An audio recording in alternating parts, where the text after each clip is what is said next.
হাঁসখালি থেকে সন্দেশখালী, মাটিকাড়া থেকে আরজিকর, কসবা থেকে কালিয়াগঞ্জ, পশ্চিমবঙ্গ জুড়ে একের পর এক নারী নির্যাতনের প্রতিবাদে কন্যা সুরক্ষার দাবিতে ভারতীয় জনতা যুব মোর্চার ডাকে উত্তরকন্যা চলো এর প্রস্তুতি সভা অনুষ্ঠিত হলো রানাঘাট চৌরঙ্গি মোড়ে। এই দিন বিজেপি যুব মোর্চার পক্ষ থেকে তীব্র সমালোচনা করা হয় রাজ্য সরকারের পাশাপাশি রানাঘাট পৌরসভায়।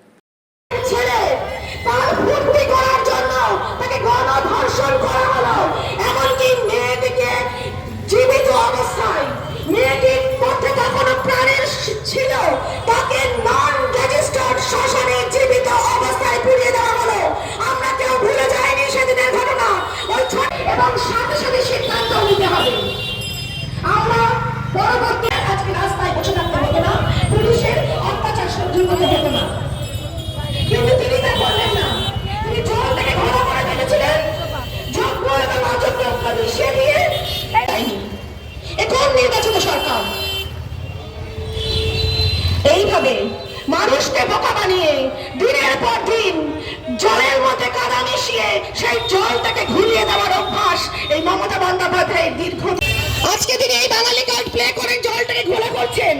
আমরা বিগত দিনে দেখেছি 26,000 চাকরি প্রার্থীদের কথা দেখলাম, আজও তারা রাস্তায় বসে আছে। আপনি যদি প্রথমে হাইকোর্টের নির্দেশ, মা বাবা কষ্ট করে তার মেয়েকে চিকিৎসক তৈরি করলেন, একজন জুনিয়র চিকিৎসক। আগামী দিনে সেই চিকিৎসক আমাদের বাংলার গর্ব হতে পারে। সেই চিকিৎসককেও আমরা হারালাম, কোনো বিচার হয়নি। রাজ্য সরকার সামান্য পরিভাষায় তার যে ডাক দিয়েছেন বিরোধী দলনেতা শুভেন্দু অধিকারী মহাশয়, তার জন্য আমরা এখানে প্রস্তুতি সভা রানাঘাট শহরের চৌরঙ্গি মোড়ে আমরা করছি।